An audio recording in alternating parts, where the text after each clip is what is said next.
from performing night after night after night. And when I'm at the Comedy Store every night and you're working with guys like Colin and Nick and Geraldo and really fucking funny guys, it's like if you suck and you're a hack and you're up there, they're going to call you out on it and you're going to get teased relentlessly. You're kind of, by osmosis, forced to do your own thing or you're just going to get called out on it. I watch you do at least 6 or 7 different types of comedy all the time, you know?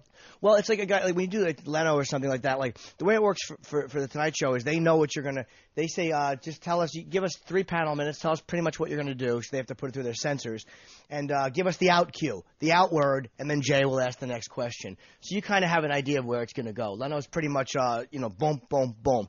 But I like doing the show. I prefer that because he doesn't step on you. I love doing Leno, man. I love that show. Well, it's kind of interesting to me that you talk about the sexual addiction and you know that that's somewhat screwed up for you. But at the same time, it doesn't seem unlike the same thing that you have with comedy where I want something that I almost can't get to, you know. It seems like you're still grinding it back in a different direction. Yeah, the unattainable. It's almost like when you do coke, you know. It's like a lot of times you spend 20 years looking for that first or second high, and with comedy, it just keeps refueling itself. I mean, because I killed last night, so I want it again, or I bombed last night, so I have to kill. You know what I mean? There's always something to push you forward. The sexual addiction, though, it's got to fucking stop. Because even when it's not acting out, I got a girlfriend now, and I'm good. But it's still mental, and it's still a mental obsession. It's fucking awful. Has she read the book, your girlfriend? Yeah, we went to San Francisco recently, and her grandmother was fucking her grandmother's 85, and she's perusing it. And I'm like, why did we fucking bring this to your family's house, you dope? And she said her grandmother read it in one night, which kind of creeped me out. She liked it, and my girlfriend is reading it now, but she's very slowly reading it. It's hard to read that shit about your boyfriend, that he's picked up all these prostitutes, because my girlfriend's smart, man. She's not a dummy. She knows. Like, a lot of it is the truth. All of it, Well, I guess it's the same for your family, too. I mean, you're right in there, a great family, normal middle-class kid. They did everything right. But they sit back and read this book and go, geez, we thought he was out, at a seesaw. And he's getting the neighborhood kids to blow him. And he reciprocated. So at least he's not selfish. I mean, at one point, have they ever said to you, why didn't you come to me? No, because I tell you why. Because I think that the fact that I had such problems young with drinking and drugs, and the fucking suicide attempts and all that nonsense. However disingenuous some of them were, a lot of times it was about attention. But I think after that, and then I got sober when I was 18, so it's like it's all gravy. Like your parents are just happy to see you not doing that. So they've always been very loving. I'm very lucky, man. I have a great family. My mother, my father, my sister. They've always been extremely supportive. But I made them wait 7 years before they came to see me live. You know what I mean? I didn't want family there. I didn't want an unnatural reaction from an audience. I didn't want love from people who already loved me. That was cheating, But my family's been fucking great. But they saw the worst, So it's like this is all like, so what? You got Horace? Well, you're not cutting your veins anymore. So right, it's nice. And I guess. It was a real rough time there in the teenage years before you did this stuff. I mean, I don't know what it is though. It's like it's self-induced. To my knowledge, something happened. I don't really know what it is. I find myself riding back to my old neighborhood, and there's something awful there. I just don't know what, but it was nobody else was doing. I don't think. You know what I mean? I don't have this traumatic experience that I can remember. I've always had this fucking awful self-worth. And to me, that's always been like, well, at least that's there. Like, even from a young age, you can go through the process of trying to fix this, but you can always blow your brains out. Like, that's always the option. It was almost comforting to know that it was there. I always wanted to do comedy since I was like 12, but I kind of believed it was a dream that would never happen. But when I started, I left myself no safety net. I kind of made a decision that this was it. I was going to do comedy. And, I see a lot of guys that are like, I'm doing comedy and I'm going back to school. I'm like, well, good luck. Good luck, man. You got a safety net. You're not going to become obsessed. To me, to be really a great comic, you have to somehow be obsessed with it because what else is going to motivate you? It's like, fuck your social life. I can't tell you how many relationships I've blown because New Year's Eve I work, birthdays I work, anniversaries I work. To me, that's more important. And women understandably don't want that. They want a guy that spends time with them. But again, you can't tell a girlfriend, but I love you, but you don't compare to this. You never will. You know, nothing you do for me will ever be that fucking high. You know, you can't compete with that. Everything is going to be secondary to what happens on that stage, and it's just night by night. Yeah, man. It really is. I mean, in the overall picture, I mean, there's things that I'll prioritize, like in a moment or in a night, of course. But overall, I've always seen myself, like the only quality I've ever really seen myself having is being funny. Mm-hmm. And to me, it's the only quality of myself that I really care about either way.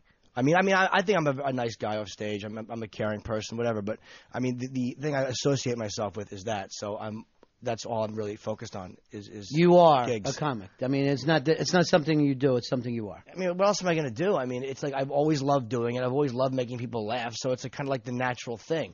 A lot of guys are writers, and sometimes they write brilliant material, but off stage they're just they're pieces of wood. They're there's nothing worse than an unfunny comic. Nothing. Like at a table with a bunch of comics and we're smashing each other, and the one guy that can't take it, and he makes some snarky cunt remark. Oh, fuck yourself. Fucking submit jokes to Conan, douchebag. Right. Fucking sit here and hang out and try to be funny. It's the fucking worst. And I love seeing those guys come and be uncomfortable. And when you're sitting there with your buddies after the show and you're talking about your show, that's just as important as being on stage. You're also performing there. You're competing there. Yeah, but you're being natural there. Like you're competing in a way, but you're also loving them beating you. Mm-hmm. I can't tell you the beatings I've taken, and I mean from Patrice and Colin and Keith Robinson. When you have those guys destroying you, all you can do, and Voss, who is miraculously as dumb as he is he can be so quick and so funny. And when those guys are pounding you, Bobby Kelly is a great one too at fucking crucifixions. All you can do is just cover up and take the savaging. And I love it. I'm being beaten by some of the funniest people in the country. These guys are great. It's like you're relishing in how funny other people are. So that to me is something I love very much. I love getting my teeth kicked in by people who I admire too. And it seems to be very tribal, the way you talk about it. I mean, these are the in people. It's almost like nobody could understand a test pilot but other test pilots. I mean, these are the people that you understand most in the world and the people that understand you most, right? Yeah, comedians. I have a real soft spot for comedians. The interesting thing, too, is that when I go back over the book, something about your work I've always thought of as fearless. And yet I read that you were pretty fearful early on, that you were saying, we're talking about something that you love, but you were hoping that gigs would be canceled because you were afraid to be on stage. I remember when I was working with Vinny Brand, who now owns the Stress Factory in New Jersey, and Voss. Mm-hmm. And I loved gigs getting canceled because I was scared of bombing. But the fear is not bombing. The fear is that there's going to come a day where it's exposed that I'm not funny, that the gift is not there. Like that's like not I'm going to bomb or certain people hate my guts. That's irrelevant. It's all of a sudden I'm going to realize you're not funny. This whole thing has been a mistake. Like you're not in that group. That's the fear. It's always been the fear. So rather than risk that on a nightly basis, I wanted gigs to get canceled. And I remember when he got canceled, I was working with Voss and Vinny, and we all got our $50. And Voss was one of the first times I ever met him, and he had his ponytail and his shitty teeth. He's like, "You're lucky we're giving you any money, pal." He's just such a Voss is an abrasive prick of a person, but behind your back, he's a nice guy. Voss is weird. He's really sweet behind your back, but to you, he's awful. He's just the opposite of the way most people are. So for you, you're saying it's a gift, and it could disappear. There's some part of you, even now, that you're like, what if this thing is gone? Right? I think so. I mean, I've always looked at being funny as that. I mean, maybe it's an ability or maybe it's a defense. I mean, I don't know what it is. I mean, I've noticed that most comics I know, there's something gravely wrong with them. Right. There really is. Because I think in a way being funny is an overcompensation. It's a defense way. It's a way not to get beat up. It's a way to get girls. It's a way to do something, to achieve something. So every comic I know is addicted to drugs, to sex, to get to something. I mean, Seinfeld, I don't know well. I know him very casually. I don't see any real flaws with him. So there's something there. I don't know what it is, but there's got to be something that motivated him to be funny.